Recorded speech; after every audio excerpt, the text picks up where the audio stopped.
I think it's an interesting idea. All right, that's well said. Is interesting? Because when you go back and you look back, years ago, they had to make the adjustment on the wedge because guys were getting hit. The wedge busters was going down there trying to bust open that wedge, and it just wasn't. Bust open your head. Yeah, you're going to bust open your head and your neck. Yeah. So they made that adjustment. And they made some adjustments on the kickoff in terms of the bringing the ball from the 20 to the 25. Yeah. So they constantly are making these adjustments. Last year alone, there was only 4 kickoff returns for touchdowns, only 4. The most since the fewest since 1983. And only 22% of all kickoffs got returned at all. So the league likes more excitement. They want to see scoring and excitement. That number of 4 getting ready to shoot up through the sky because the way that this is designed, you have no running start. You can't, you're going to have to work hard as a special teams coordinator to figure out how to design certain things for the kickoff team to be able to get to the returner because the guys are right next to each other, essentially. As soon as I catch the ball as a return man, they now can go, but I'm at full steam ahead. One cut and I'm to the house. Yep. This is why you're going to see guys like Tyreek Hills, okay, and some of the skill position players that got giddy up. This is why the Pittsburgh Steelers signed Cordell Patterson. It is. They like, oh, okay, y'all getting ready. This is a guy that we're going to spend money on because it's going to give us an offensive advantage. So, it'll be exciting to see. If it ruins the game, it'll be a shame. What I mean by that is every kickoff mess around and be a touchdown. Oh, okay. If it goes too much the other way. Yeah. Then everybody's going to be like, oh, come on, man, this isn't worth it. Because but what it will do is also give other guys jobs that are return men that can return the football and may not be able to play another position, but they're return men. It's going to help them significantly. Yeah, okay. I might learn to like this. I'll give it an open-minded chance, but I don't love it at this moment. And it took me a long time last night to even grasp the concept of moving the defensive players all the way into the other team's territory. And what you've done is you've taken, you mentioned it, you've taken the running start out of the kickoff. Yeah. So there's no more running start. Why is that? It's a sign of our times, our litigious times, because it's about lawsuits and concussions, and you are taking the concussion factor out of kickoff coverage, right? Because you're basically turning it into just a run-of-the-mill play at the line of scrimmage, because you just have 2 groups of players 5 yards apart, so it's not that much different than just some play, right? If you're 5 yards from me, Skip, I'm a block the Well, sure. Yeah. Opposed to you coming full steam. Disadvantage you. Yeah. Coming down full steam. I can't figure out what you're getting ready to do. But if you right in front of me, boom. That's all I need to do is put my hands on you. And my runner is right up the gut. He's gone. He's got a running. So he's the only one with the running start because you can't move until he does. Because the safety valves, typically in the way it was before, the L1 and the L2 usually, the L1 and the R1 usually are the folding guys. They're going to stay back as the safety, as the chaser if somebody get through the second wave of the defense. In this case, I don't know where the R1 and L1 are coming from. I have no idea because they lined up 5 yards away from the kickoff, the kick return team. Yeah. I have no idea how they're going to stop it. All right. So now it's just basically a standard running play. Yes. And it's almost like you need the defensive coordinator to actually oversee your kickoff coverage because it's really just your basic, how do you stop a running play? It's not a special teams play. They put a running play into the kickoff. Something like that, but it'll be hard to design. It's going to be hard to design things to negate the return guy from picking up yards. It's just going to be hard. Because if you say, okay, I need you to twist and stun, I need you to do this, now they're going to get out of the lanes. Typically, when you're running down full speed, you can get out of your lanes because somebody else is switching along the way. I got it. You can't do that here. No, you cannot. All right. So now does it change the makeup of your coverage team because Yes. you don't need as much speed anymore. You might need bigger dudes in the middle, like defensive tackles, so that you don't get blown out Yeah, but in the middle. but then you're not gonna catch me. Okay. I'm going to the house. All right, but how different is that than just your standard running play? How do you stop a running like a jet sweep or whatever? If you got big dudes in the middle, I got all this room. And when we're tight, Skip, and crunched in at the offensive line, our lanes is small. We're like a foot apart. We're right here. In this situation, there's gaping holes. Everywhere. So all the way across. All you got to do is lock on to your dude. Yeah.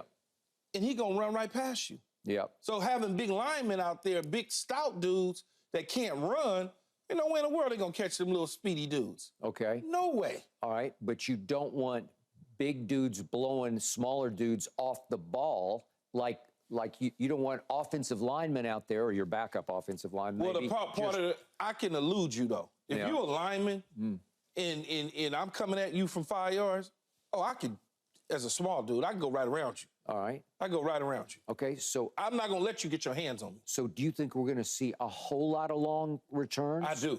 Okay. I honestly do. Well, there's excitement in your voice for that, but you just don't want one every other play, right? Every other kick But I guess you can kick the ball out the back of the end zone. You can do some of those.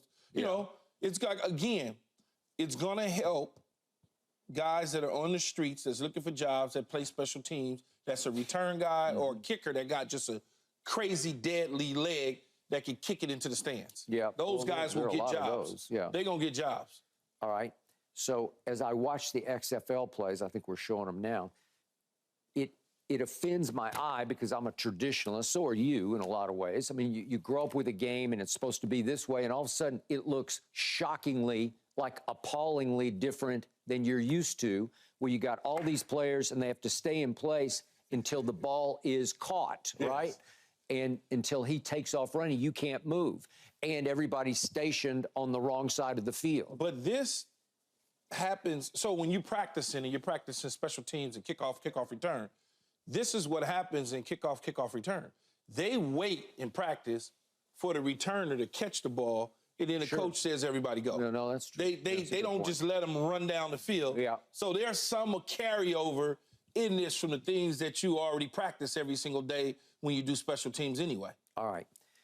And also, deeply affected here is the onside kick. And I love the onside kick. I don't know how does that, I didn't see that. So now you only get 2 chances at onside kicks, and they have to be in the fourth quarter. So you can't do what the Saints and Sean Payton did coming out of halftime. Remember, he came out of halftime in the Super Bowl.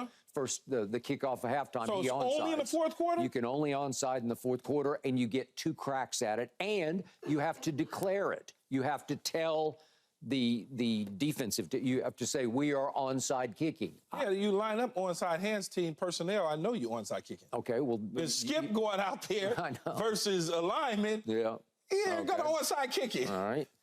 Okay, well, I don't love that because I love the surprise effect of it, and I just love the onside kick. That's probably, I think that's a bad adjustment. If somebody wants to kick the ball open and kick off, let them if they want an onside kick. That's on them. If they get it, they get it. If they don't, they don't. My biggest fear about this, it'll look Mickey Mouse-ish to start off with. It'll look. Of course it will. It'll just look weird. But they are allowed to adjust. Yeah. Next year. They are. No, they said, well, let's see how it they do that all the time. They look at it, pass interference rule, they go, that's probably not going to work. And then they get out of here. Yeah. Same thing here. Yeah. Again, many guys were not, since they kind of adjusted the wedge busting, you don't have the injuries on kickoff return nearly as severe as you once had. Yeah, and by the way, speaking of onsides, back in the day, that was about as dangerous a play as you could have, right? Trust me, you were there. I was on the hands team and did not like it at all. No, because if you miss the guy in front of you and I'm the guy that's trying to retrieve the ball, you're going to get blasted. I've gotten it, trust me. And not very happy at the dude that was supposed to make the block. And you're trying to keep your eye on the ball because it's usually some funky spin that it's going to be hard to control. And all of a sudden, a guy's going full speed and gets full speed, a linebacker. Yeah, and gets to annihilate you. Okay, so look what's happened. We're taking the dangerous contact out of the game, right? Yeah. And you okay with that? I'm okay with that. Okay, well, we talked. Anytime you are talking about trying to prevent something in football, that's a gladiator sport, I'm all for it. I raise my hands high. But just know that it's going to affect the game different than what you might think. The same thing with the hip drop, swivel tackle. Yeah. Okay, when I left the show the other day, a friend of mine called me and he was saying, he was trying to get Skip to understand that the lineman, it's going to affect them when the running backs go through the hole. So now you need your friends to back you up. No. He was just telling me, he was watching the show, and he was just saying, he was trying to get Skip to really understand what you were talking about. It's just too dangerous. That's too dangerous, and I'm all for taking that out because you'll figure that out. As a defensive player, you'll just figure another way. But to your point about these kick returns, the league office wants points. The league office wants excitement. It wants sensational. It wants highlights. I mean, if you just look at this highlight right here, they ran a reverse on the kickoff. I mean, like, come on. I understand the players aren't the same players in the NFL. Yeah, right. But look at this. He's got to run this. There's the hole. He's gone. He's gone. There's nothing he can do. Bye. See you later. House call. Right. House call. That normally wouldn't happen on a kickoff return. Okay, so you want to see some of that, but not every other kick return. I don't want to see. Look at the reverse, man. Come on. Stop. Skip. Whew. All you got to do is block one guy, and that's it. And he's gone. Gone. All right. Are you saying it's too big an offensive advantage? Oh, it is too big of an offensive advantage. It is. Like I said, I wouldn't be shocked if you see it was 4 last year. I wouldn't be shocked if that tripled. I wouldn't be shocked. What if it's 40? Oh, maybe it's 40 now, and it's like, ugh. You might see 2 or 3 of these in a game. You just don't know. And the NFL athletes are superior to the XFL. They're not the same. You're going to have guys like Cordell Patterson, probably, I don't know, 3, 4. What if Devin Hester was doing this right now? Or Dion? Yeah, or Dion. Come on. Lord. If Prime was doing it, or Devin Hester, or Tyreek Hill, or the joystick, any of those type of dudes, that this is what they do for a living, this is a premium, though, for those kick return guys. I must admit, you have inspired my interest. And what about the little guy from the Cowboys? He can. What's his name? The little kick returner. I'll get it. Turpin. Turpin. Yeah. Could you imagine when Turpin catch the ball, what's going to happen? Y'all will be down to the 10-yard line. Can y'all score, though? He wasn't in the XFL, but he was in the USFL, and he was the MVP. And it's hard for, as you know, a receiver to be the MVP of a league, and he was, and they still haven't figured out how to use him as a receiver. But as a kick returner, you were saying last year, he's about as dangerous as they come. Think about that, though. Yeah. Or Darren Sproles, when he played, if you just go back and you look at what that position is going to be built for, it's going to be built for quickness and speed. That's all that's going to be back there. All right. I just think the athletes are so much better than the XFL athletes that they'll figure out a way to keep it to a low roar. I'm not sure we'll see. It's not the 12. athletes, it's the design. Yeah. It has nothing to do with the athletes, it's the design. Yeah. I'm 5 yards away from you, Skip. All I got to do is grab you. That's it. Okay. As soon as I grab you, my dude is probably on my hip getting ready to go through the gut. Yeah. All I know is I want my D coordinator doing this. Because this is a defensive coordinator scheme. It's not a special team scheme. But Skip, it's spread out across the field. Yeah. But the concepts, the gaps are still the same. It's just wider gaps. Gaps are not the same. Yeah, but I mean, you still have to control some gap. Yes, but if you're saying that, hey, you need to slant this way and slant that way, the other team got your film. They know what you're getting ready to do. And you don't think that they're going to make the adjustment? That's why they have special teams coordinators. Yeah, because you can't really run blitz. There's no way to. You can't move. Yeah, you can't move at all. So there's no defensive advantage that I can think of that can be the antidote to the kick return. I'm telling you, Skip, when you approach me after they kick that ball, I'm just going to grab you. Yeah. All it takes for a couple seconds to put my hands on you and control you whichever way I'm supposed to control you, and my runner is going to hit the hole. And he is the only man allowed to get a running start on the play, right? Yes. Okay. And if it's a short kick and he's full speed and he's coming to get it, and now all of a sudden you sitting there playing brother-in-law trying to figure out which way he's going. I just don't want to see comical. I don't want people laughing like, oh, this is ridiculous, because they scored 40 touchdowns. It's joysticky, you know, where it just goes crazy. Thanks for watching, Undisputed fans. Do you want more highlights from the show? Make sure to click that subscribe button for all the exclusive content from Undisputed.